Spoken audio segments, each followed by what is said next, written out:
He thought he could shout her into silence. On live TV, Alex Jones unleashed a storm of conspiracy and insults, only to be met with one calm voice, a single manila folder, and facts that hit harder than any scream. What happens when chaos meets composure and the truth comes with receipts? Before we get to this explosive moment, tell us where you're watching from.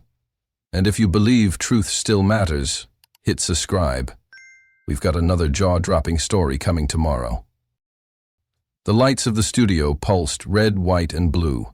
A massive American flag shimmered in the background, not digitally added. Real fabric, real weight. Center stage, 2 chairs sat a mere 6 feet apart. No desk, no barrier. Just proximity. Live television at its most intimate and most volatile. The host's voice rang out across the studio and through millions of homes. Tonight, an unfiltered debate. Congresswoman Jasmine Crockett versus political commentator Alex Jones. 2 perspectives. 1. Stage. The crowd murmured with anticipation as the camera panned to Alex Jones. He was already leaning forward, elbows on his knees, bouncing slightly like a fighter before the bell. He cracked a grin, half amusement, half challenge. The bright studio lights caught the sweat beginning to collect at his brow. Jones fed on spectacle. This was his oxygen. Across from him, Jasmine Crockett didn't move, her spine straight, legs crossed, hands resting gently on the armrest. Beside her, placed deliberately on the floor, was a manila folder. No logo, no labels, just quiet promise.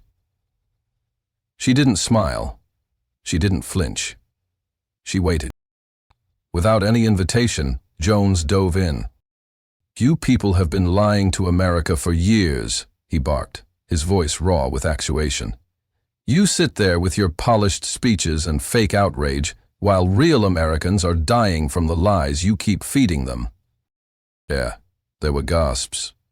Not from shock at his tone. People knew Jones. They gasped because it wasn't even minute 1. The debate hadn't started. The moderator hadn't asked a single question. And already the volume was peaking. Crockett didn't blink. The host shifted in his chair, lips parted in hesitation. He looked at Jones, then at the producers behind the camera, unsure whether to intervene or let it burn. The control room debated in whispers, cut to break or let it play. But then came Crockett's voice, soft, unhurried, unbothered. "I've been waiting for this." 5 words. No elevation, no defense. But the tension in the room shifted like a tectonic plate. She turned her head slowly toward Jones, eyes steady. Then she reached down, not quickly, not dramatically, and laid her hand gently atop the manila folder. Jones narrowed his eyes. "What is that?" Crockett said nothing. She looked forward again, not at him, but through him. The audience leaned in, phones tilted upward, recording every breath, every micro-expression. In this room of heat and noise, she had brought stillness. The host, caught between chaos and composure, tried to regain control. But it was too late. The trap had sprung. Fade outline. When you shout to distract from truth, truth waits with documents. Alex Jones wasn't born into chaos, but he learned to weaponize it. Starting with local public access broadcasts in Texas, he found early success not through reason or evidence, but through rage. Rage sold, rage traveled. Rage made people feel like someone, somewhere, finally got how angry they were. By the time the internet expanded, he wasn't just a fringe voice. He was a thunderstorm. And Alex Jones never whispered when he could scream. As the host of InfoWars, Jones built a media empire off conspiracy and fear. 9/11 was an inside job. The Sandy Hook massacre was staged. Vaccines were tools of government mind control. Each lie pulled in more views, more clicks, more merch sales. His website sold supplements promising to protect your DNA, and water filters to fight the deep state. His viewers didn't just watch. They believed, and their belief made him rich. But beneath the booming voice and red-faced fury, there was something more calculating. Jones understood drama. He knew how to perform rage for the camera like it was Shakespeare. When critics called him a clown, he laughed to the bank. When courts demanded answers, he claimed free speech. Accountability wasn't his concern. Attention was. If he could dominate the space, he could dodge the truth. So when he got the call to appear on national television opposite Congresswoman Jasmine Crockett, he didn't blink. He saw it as another easy win. In his world, politicians were slow, stiff, fact-obsessed. He was the opposite. Fast, loud, untouchable. His producers were thrilled. "This'll be viral in under 30 minutes, one whispered, as they printed out memes in advance. In the green room before the debate, Jones was cocky. He laughed with his team, mimicking Crockett's voice, ridiculing her calm delivery. "I'll break her in the first 5 minutes," he scoffed. "She's not ready for real talk. She's a PowerPoint with heels." What he didn't know, what his team didn't prepare him for, was that this wasn't the usual format. This wasn't a shouting match or a screaming contest. This wasn't his arena. He wasn't walking into a radio booth. He wasn't surrounded by sycophants or yes-men. He was walking into a live broadcast with legal oversight, investigative journalists watching, and millions of viewers who had seen through the smoke. And opposite him sat a woman who had built her career not on volume, but on receipts. He didn't walk into a debate. He walked into a courtroom, and she was holding the files. Jasmine Crockett never needed to raise her voice to be heard. Long before Congress, long before C-SPAN cameras captured her dismantling lies with quiet precision, she was a civil rights attorney in Texas, defending those who had no one else. Her reputation wasn't built in press rooms or photo ops. It was forged in courtrooms, late nights, and quiet moments where people cried and trusted her to fight. Her path to Congress wasn't easy. As a black woman in the South, she had to be twice as prepared, twice as composed, and 10 times as strategic.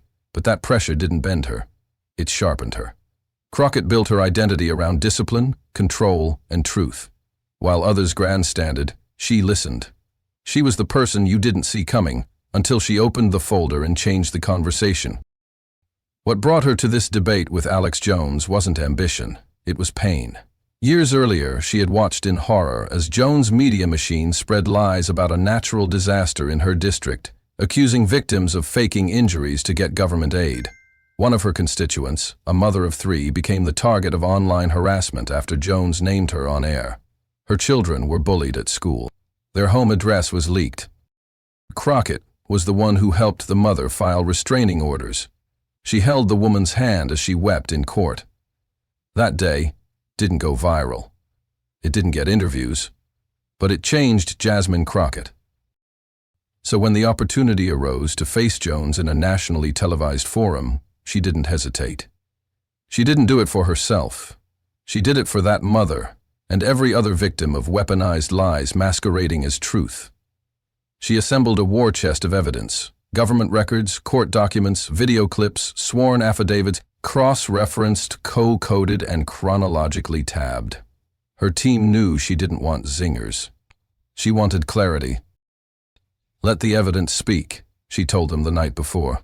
"We don't need to shout. We just need to show." The morning of the broadcast, she wore navy neutral, grounded, unflinching. She carried a slim manila folder, understated but packed. She told her staff not to worry about social media. "This isn't for the algorithm," she said. "It's for the record." But the record would become the moment. Because she didn't come to argue. She came to reveal.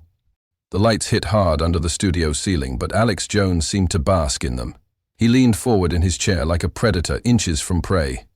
The moment the host gave the signal, Jones pounced, not with an opening statement, but with volume.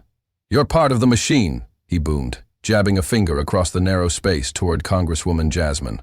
"You sit there smiling while families rot, while the truth gets buried under globalist lies and deep The crowd flinched at the intensity, unsure whether to cheer or recoil. Jones stood, arms swinging with performative conviction. "You people have sold this country out. You parade around as saviors, but you're just another cog in the censorship complex." His voice cracked from the strain, but he didn't seem to notice. "Tell them, Congresswoman. Tell them how you suppress free speech, how you're nothing but a puppet for Big Pharma and Silicon Valley." Crockett didn't move. She sat, perfectly still, the manila folder resting like a loaded weapon beside her elbow.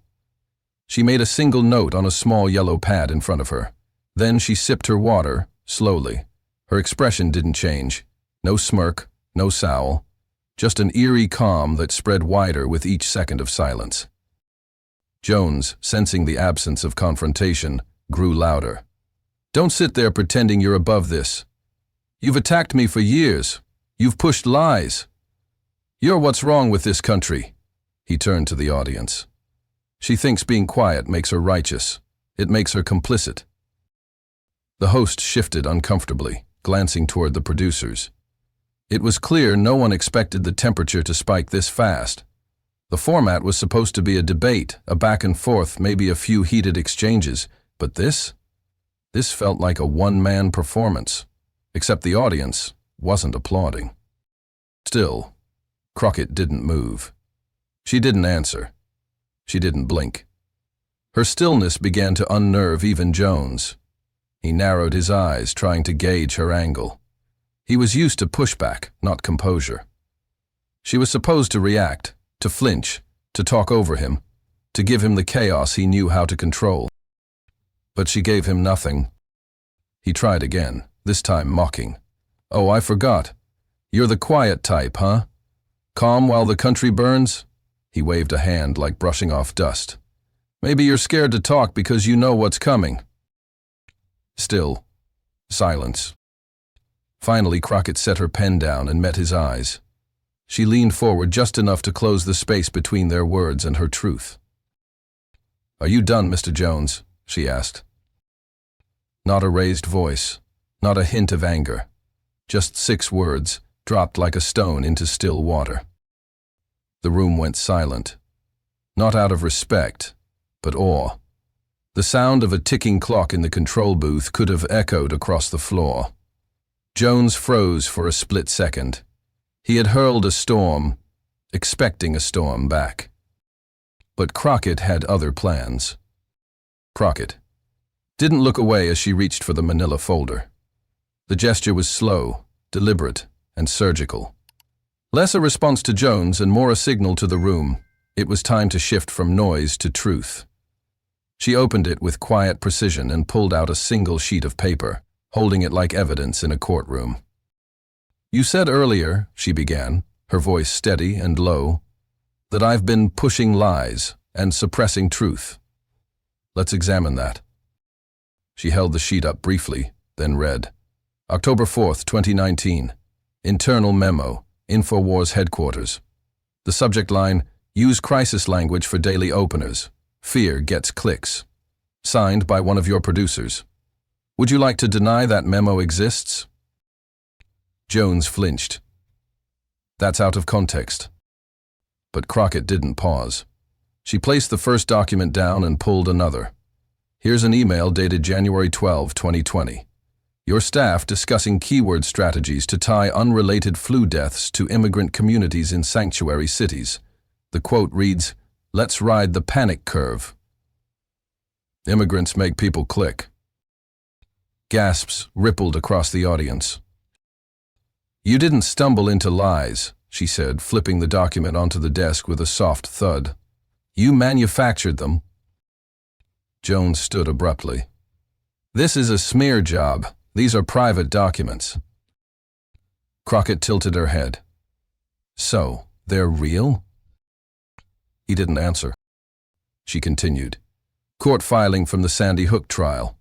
Mr. Jones profited an estimated $800,000, 0 cents in a single month, from promoting false crisis actor claims. Your own accountant gave that testimony under oath." "I've apologized for that," Jones said, voice cracking.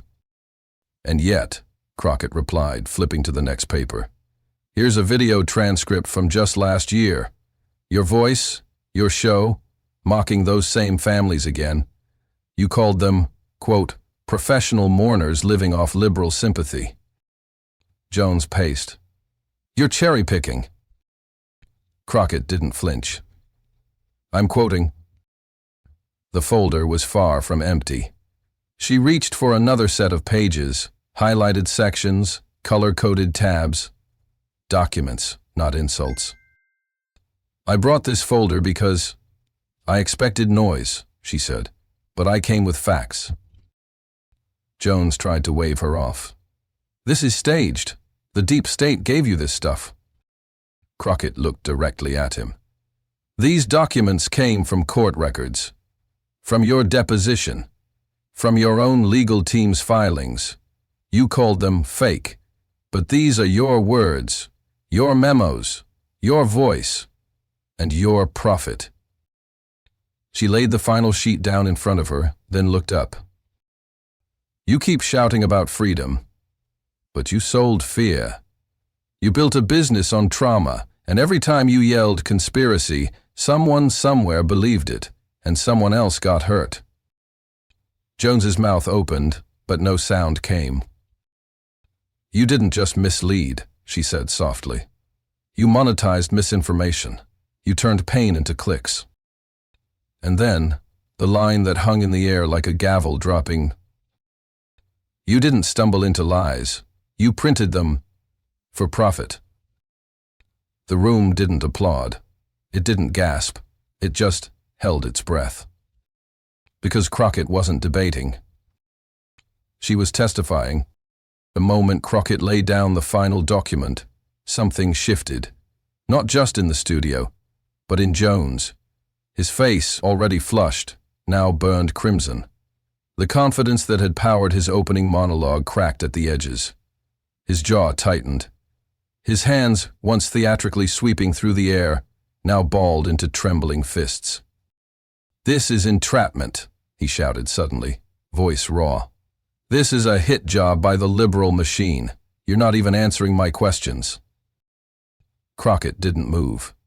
She didn't blink. She sat with that same unnerving calm, her fingertips resting lightly atop the folder of evidence. You didn't ask questions, Mr. Jones, she replied. You launched accusations, and I answered. With your words, your documents, your behavior. The host, clearly rattled, tried to pivot. Let's return to the core discussion. But Jones surged forward in his chair, voice escalating. This woman is part of the censorship brigade. This whole thing is scripted. You're ambushing me on national TV. Crockett stayed seated. This isn't a trap. It's testimony. You've spent years shouting into microphones. I brought the receipts. Jones stood abruptly, nearly knocking his chair over. He waved a packet of notes he hadn't once looked at until now. I'll show the real truth. I've got numbers, I've got sources. Do you? Crockett asked, her voice still calm. Because so far, all we've heard is noise.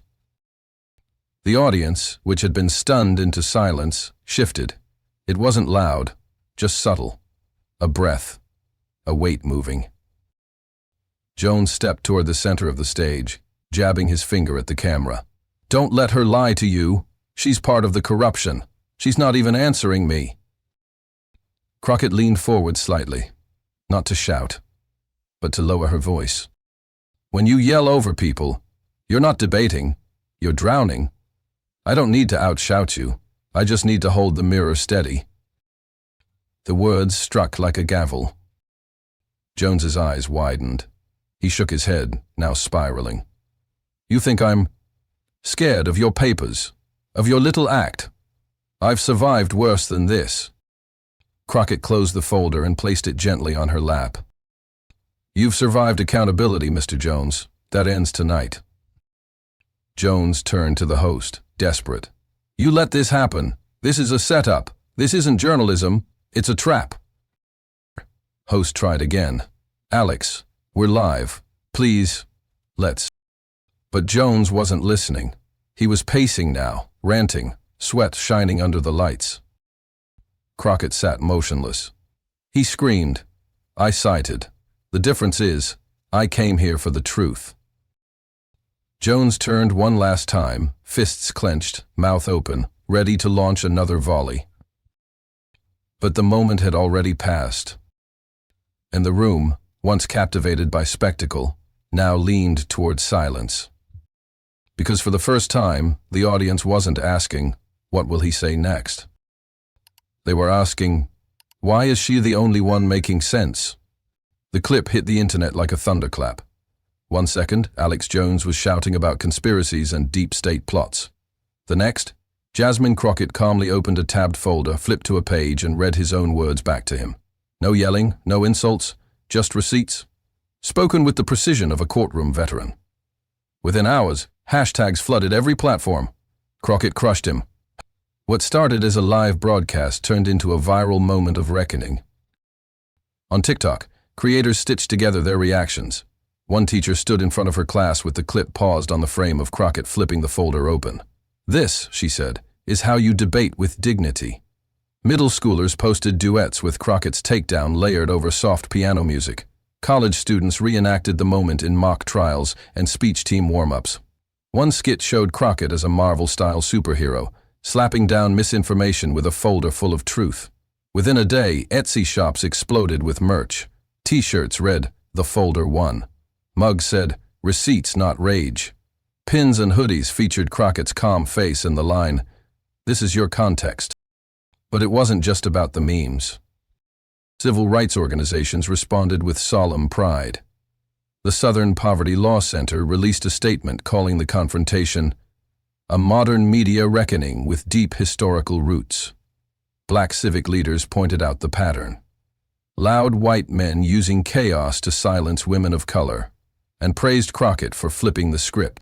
Indigenous and Latinx commentators echoed the sentiment, adding that Crockett's composure symbolized how marginalized communities often have to fight lies with painful patience and unflinching proof.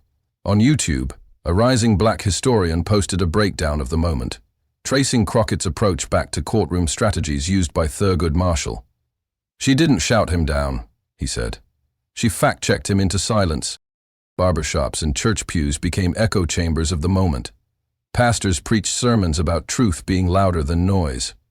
In Harlem, a muralist painted Crockett's face across a wall with the words, "Built different, backed by truth." In Oakland, a high school debate team rewrote their entire spring showcase around Crockett's strategy. One student said, "We've never seen someone that calm, that focused, and that factual on national TV." Even on Reddit and Discord, where nuance can die in seconds, the tide shifted.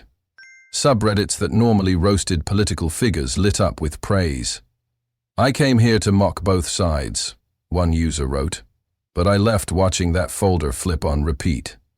Memes compared Crockett's folder to Excalibur. A viral post on Threads read, "Jones brought a megaphone, Crockett brought evidence. Guess who won?" The most unexpected moment came from a 7th grade civics student in Minnesota. Her class assignment was to write about a moment in political media that changed her perspective.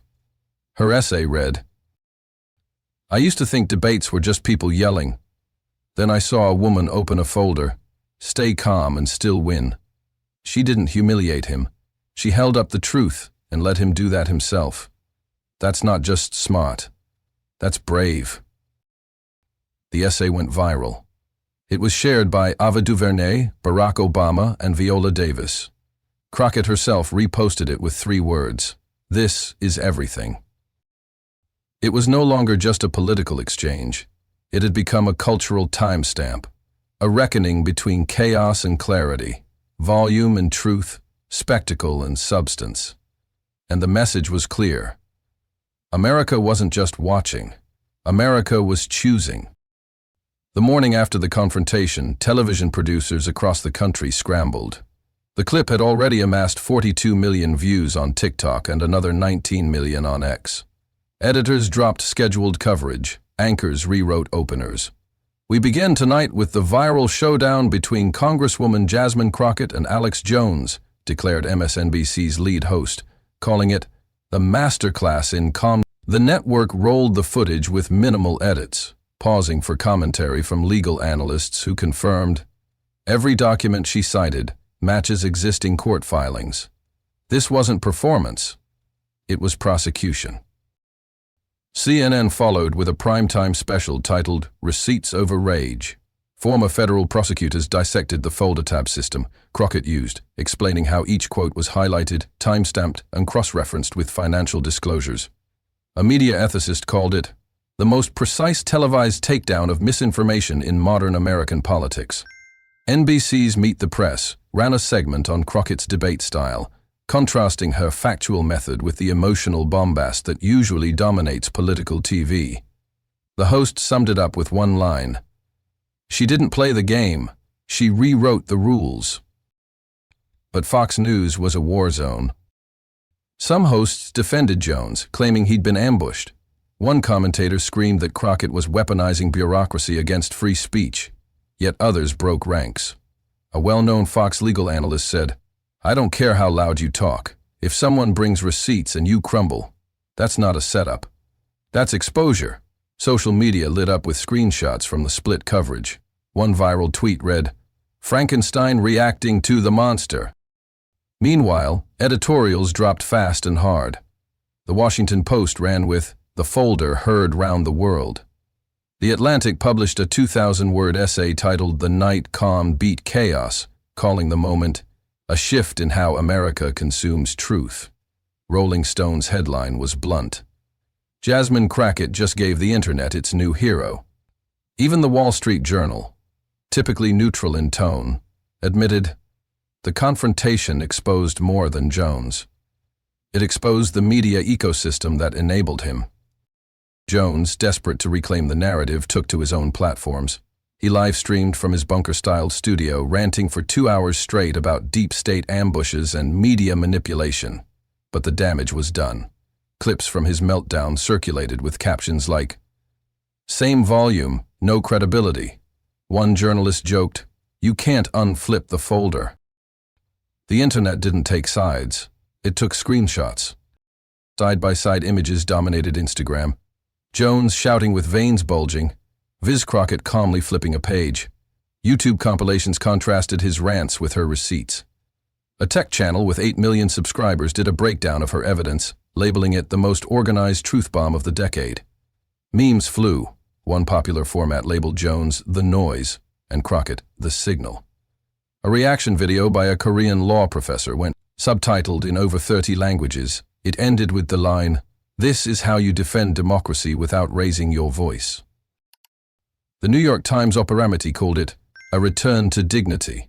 Politico's morning newsletter led with, "Jones was loud, Crockett was louder," without shouting. Slate published a piece analyzing the confrontation's rhetorical power, saying it now reveled "Have you no sense of decency" as one of the most referenced televised political moments in history. Even late-night hosts weighed in. Stephen Colbert played the clip twice. "She came with a folder," he said, "and left with the internet." But perhaps the most telling media moment came not from news or comedy, but from education. PBS aired a special featuring teachers across the country discussing the incident in their classrooms. One high school teacher said, "We watched it together. My student said for once someone told the truth and didn't back down when the yelling started." In an age saturated with noise, Crockett didn't just pierce through, she redefined the pitch. The backlash wasn't just online. It was financial, operational, and existential. Within 48 hours of the broadcast, 5 of Alex Jones's key sponsors quietly pulled out. Ads for protein powder, survival gear, and off-grid radio kits disappeared from his homepage. A banner that once screamed, "Stay free, stay prepared," now redirected to a 404 page. The empire Jones built on fear and volume was cracking at the foundation, and his team knew it. Internal Slack messages leaked to journalists showed staffers panicking. "She didn't come to debate. She came to bury us." Merch sales flatlined. Traffic dropped by 35% in a week. And then came the leak. An anonymous insider uploaded a full-length audio file of Jones's pre-show preparation. In it, Jones could be heard ridiculing Jasmine Crockett. "She's a rookie," he laughed. "One folder and a dream? Please." Another voice, presumably a staffer, warned, "She's been quiet for a reason. She's got material." Jones cut them off. "I'll drown her out before she lands a punch." That audio, now publicly circulating, became a damning prophecy. He didn't drown her out. He ignited her legend. Meanwhile, Crockett's clip was now a global case study. Law schools invited her to guest lecture. Journalism departments broke down her technique, how she paused, cited, and built a case live in real time. Media literacy workshops titled a new segment, The Crockett Method. Her calm was now strategy, her folder a symbol. Professors compared it to cross-examination in court. High schoolers wrote essays titled, Why I Want to Debate Like Jasmine. One viral thread read, She didn't bring opinions, she brought evidence, and she weaponized it with grace. Jones, feeling cornered, lashed out again. He went live on his platform, surrounded by American flags, screaming about globalist psyops and deep state edits. But it fell flat. The internet wasn't interested in replays. They'd already seen the moment that mattered. Screenshots of his latest rant were memeified. Man loses argument to fold. Lawsuits started circling again. Lawyers representing multiple defamation victims cited Crockett's televised evidence as corroboration. One attorney tweeted, We'd subpoenaed half of this. She brought the rest to pride time. Advocacy groups began filing FCC complaints questioning the legitimacy of Jones's remaining broadcast licenses. Even tech platforms began debating whether hosting his archives constituted misinformation exposure. Behind the scenes, even his allies grew quiet. One longtime podcast guest canceled their appearance, citing a need to reevaluate tone and accuracy. Conservative pundits who once rode his coattails now distanced themselves. A viral TikTok stitched together past clips of those same pundits praising Jones, juxtaposed with their new silence. It ended with text that simply read, You knew. Meanwhile, Crockett's career entered a new stratosphere. Invitations poured in. From CNB town halls to NPR interviews to panels at Harvard's Kennedy School. But she kept her response measured. This wasn't about me, she said on one show. This was about accountability. And accountability is louder than any scream. The final blow came when a major payment processor cut ties with Jones's store. The reason? Violation of truth in advertising standards. That meant his empire couldn't collect online payments. It was the digital equivalent of padlocking his storefront. Within hours, hashtags exploded again. Folders shut it down. From his bunker studio, Jones posted one last video. Sweaty, exhausted, barely blinking, he whispered, They got to her. She's not real. But nobody listened. The comment section was flooded with quotes from Crockett. One read, You built an empire on lies, but truth comes with receipts. And now, that truth had a name. Jasmine Crockett. She didn't just end a broadcast. She ended an era. In the days following the broadcast, classrooms from Atlanta to Anchorage found themselves buzzing with a new kind of lesson. Teachers, scrambling to stay relevant with current events, began assigning the debate between Congresswoman Jasmine Crockett and Alex Jones as required viewing in high school media literacy classes. On whiteboards across the country, students were asked to define terms like misinformation and emotional manipulation, all framed around Crockett's calm composure and unshakable folder of facts.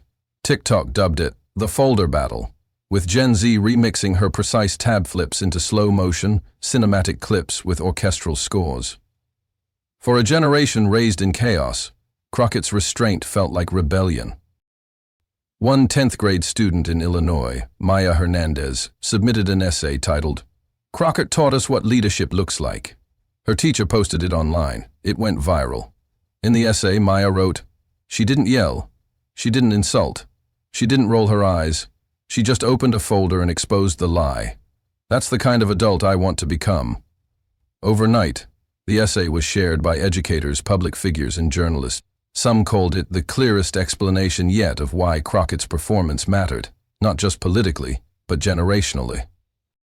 Parents flooded her office inbox with heartfelt messages. One read, Thank you for standing up for truth. My son had stopped believing anyone in politics cared about facts. He asked me if he could write to you. Another simply said, You gave us hope. These weren't coordinated talking points. They were spontaneous reactions from people hungry for sincerity. Social media was flooded with images of Crockett at that moment. Folder open, voice calm, captioned with new mantras like silence is strength and receipts over rage. Religious leaders, too, took notice.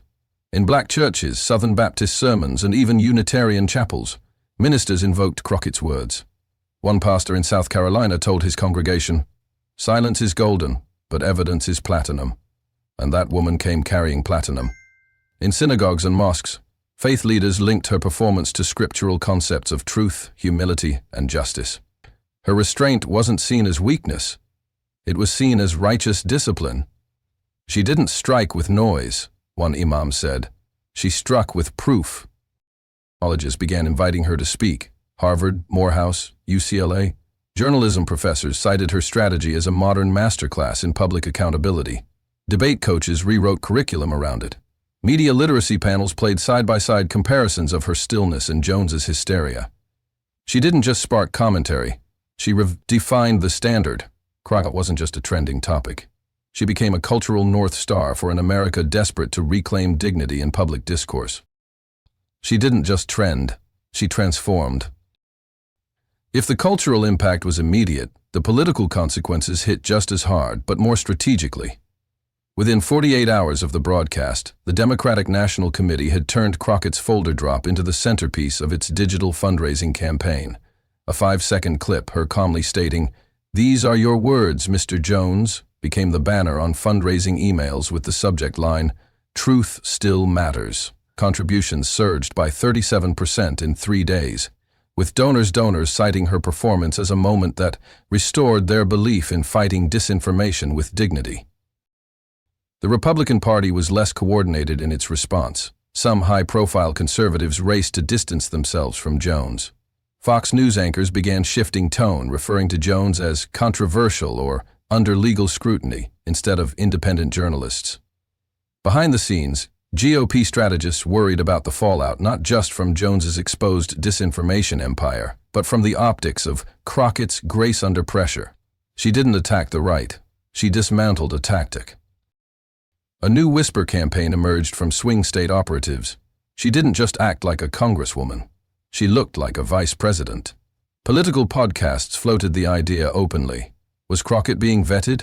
Commentators on MSNBC pointed out that while her name wasn't on anyone's shortlist, the moment had made her impossible to ignore. CNN's Van Jones said, "This wasn't just a viral clip. It was a VP audition." They showed her moving. Polls began to reflect the moment's ripple effect. Independent voters surveyed a week after the debate said Crockett showed leadership, commanded facts, and acted presidential. In contrast, respondents described Jones as unhinged, angry, and out of his depth. Young voters in particular leaned in. For a demographic often apathetic to politics, Crockett gave them something to believe in. A leader who didn't condescend, didn't pander, and didn't run from front. Jones's inner circle faced disarray. Sponsors pulled funding. Former allies deleted tweets. Investigations that had once dragged for years suddenly found traction. Legal experts appeared on air confirming Crockett's documents were relevant to several pending cases. Civil suits reignited. His credibility, already frayed, snapped. What was once an empire of noise now echoed with the consequences of exposure. He tried to spin it, claiming sabotage, censorship, conspiracies. But the receipts were public. The internet never forgets. Meanwhile, Crockett didn't gloat. She didn't post memes. She simply said, "Facts, don't fear microphones." She let others write the headlines, repost the clips, wear the t-shirts. In doing so, she allowed the public to own the moment, not as her triumph, but as a communal demand for truth. She didn't just defeat a man, she dismantled a machine.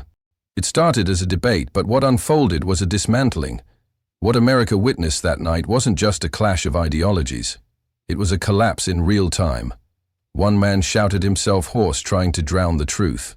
One woman opened a folder and let the truth speak for itself. And somewhere between the noise and the silence, the country chose clarity.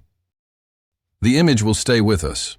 Alex Jones standing, red-faced and flailing, veins throbbing, voice cracking. Across from him, Congresswoman Jasmine Crockett, seated, silent, flipping one tab at a time in a color-coded folder. That moment didn't need theatrics. It needed evidence. And in that contrast, rage versus receipts, we saw the future of political accountability.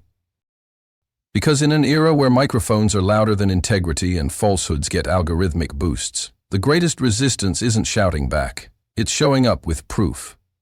It's asking the one question no demagogue can survive. Are you done? In that question lived the weight of every person exhausted by lies and desperate for leaders who do their homework. Crockett wasn't loud.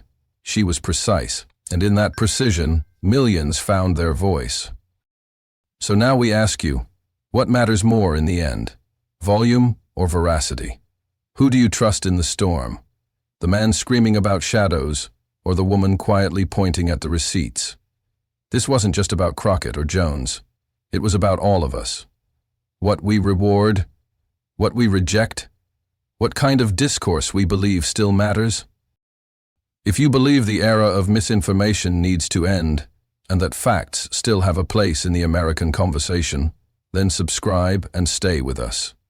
This isn't the last moment like this, and it won't be the last truth that needs defending. Comment below. If you had been in Crockett's seat, folder in hand, nation watching, what would you have said? Would you have shouted back, or let the silence speak for itself? Because sometimes the most powerful mic drop is a folder opening.